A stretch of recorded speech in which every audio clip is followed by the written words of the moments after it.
داتا صاحب نے لکھا ہے کہ ایک بادشاہ تھا، اس کا نام تھا ابو مسلم۔ توجہ ہے نا میری بات پر؟ اس نے نا ایک درویش کو قید کر دیا، بے گناہ۔ اللہ تبارک و تعالیٰ کے جو بندے ہوتے ہیں نا، ان کے ساتھ خدائی مدد ہوتی ہے، خدائی مدد۔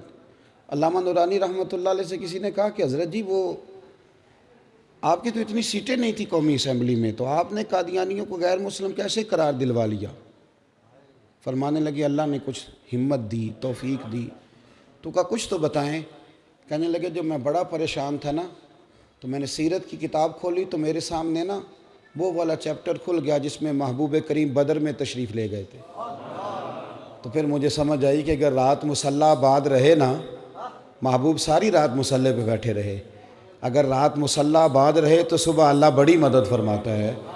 فرماتے ہیں جس رات صبح اسمبلی میں آنا تھا، میں بھی ساری رات مصلی پہ بیٹھا رہا، اللہ سے اخلاص بھی مانگتا رہا، توفیق بھی مانگتا رہا، اور جب اسمبلی میں آیا تو بولتا میں تھا، مدد میرا رب میری فرماتا۔ تو داتا صاحب نے لکھا ہے، فرماتے ہیں ایک بادشاہ تھا ابو مسلم، اس نے ایک درویش کو قید کر دیا، بے گناہ ہی قید کر دیا، بے گناہ۔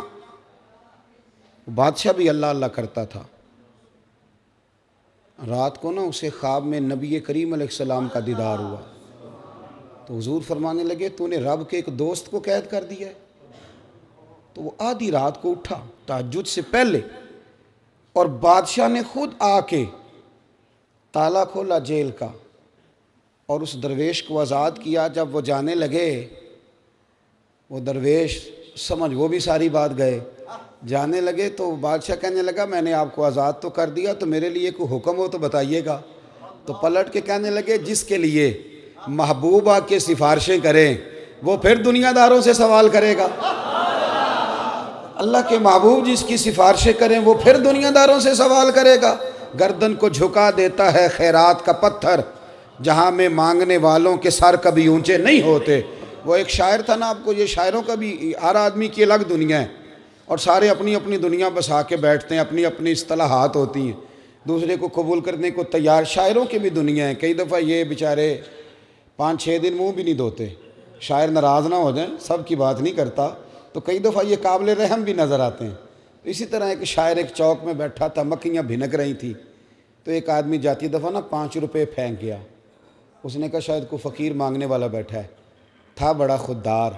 اس نے آواز دی، کہنے لگا ادھر آ، یہ پیسے کیوں پھینک گیا؟ کہنے لگا تجھے ضرورت تھی اس لیے۔ اس نے ایک شعر کہا پر کمال کر دیا، کہنے لگا یہ آرزوئے کرم اور میں آپ سے کروں، یہ آرزوئے کرم اور میں آپ سے کروں، یہ بھیک اس کو دیجئے جس کا خدا نہ ہو، یہ بھیک اس کو دیجئے جس کا۔ اعلیٰ حضرت فاضل بریلوی چلے گئے نا تیل لینے سرسوں کا دکان پہ، تو سرکار اعلیٰ حضرت اس سرسوں کا تیل، اس سے کہا ادھر تیل کی بوتل بھر دو۔ اس نے بھر کے دی، دکاندار نے تو فرمایا کتنے پیسے؟ کہنے لگا ویسے تو 5 آنے کی ہے، آپ ہمارے عالم میں آپ 3 آنے دے دیں۔ اعلیٰ حضرت نے پورے 5 دیے، فرمایا سارے رکھ، میں احمد رضا ہوں، میں اپنا علم 2 آنے کا نہیں بیچا کرتا۔ کرو مدح اہل دول رضا۔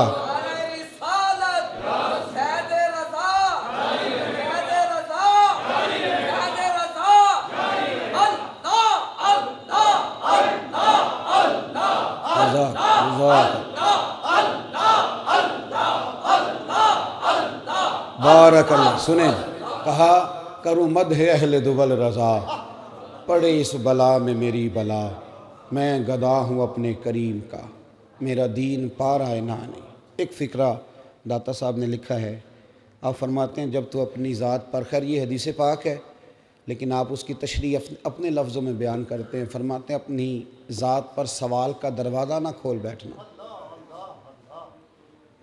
ورنہ تیرے لیے زندگی بڑی دشوار ہو جائے گی۔ اپنی ذات پر سوال کا دروازہ نہ کھولنا، کبھی ہاتھ نہ پھیلانا، جو ہاتھ پھیل جاتا ہے وہ دوبارہ پلٹ کر کبھی واپس۔ بڑی باوقار زندگی ہوتی ہے ان لوگوں کی جنہیں اللہ نے جو دیا ہوتا ہے وہ اس پر راضی ہوتے ہیں، اور جہاں رب کریم نے انہیں بٹھایا ہوتا ہے بڑے مطمئن ہوتے ہیں، بڑے شاندار ہوتے ہیں۔